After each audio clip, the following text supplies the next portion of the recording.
মৃত্যুর 40 দিন আগে মানুষ যে 3টি স্বপ্ন বারবার দেখতে পায়, 1 নাম্বার শর্ত হচ্ছে আপনি যদি দেখতে পান, আপনি যদি যে স্বপ্নটা, প্রথম নাম্বার স্বপ্ন যেটা আপনি যদি দেখতে পান যে আপনার পূর্বপুরুষ আত্মীয় স্বজন যারা ইন্তেকাল করছে তারা আপনাকে ডাকতেছে,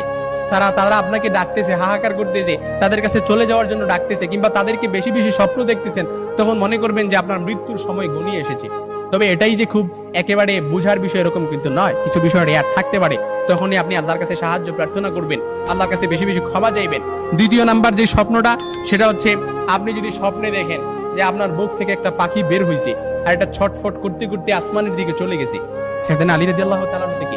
আসমানের দিকে চলে গেছে, তখন মনে করবেন যে আপনার মৃত্যুর সময় ঘনিয়ে এসেছে, আপনাকে ইঙ্গিত, এই স্বপ্নটা আপনাকে ইঙ্গিত বহন করতেছে। 3 নাম্বার যে স্বপ্নটা দেখবেন সেটা হচ্ছে আপনি যদি দেখেন ঘুমের মধ্যে আপনি এক দেশ থেকে অন্য দেশে দেশান্তরিত হচ্ছেন, এই স্বপ্নটা আপনি বারবার দেখতেছেন, এরকম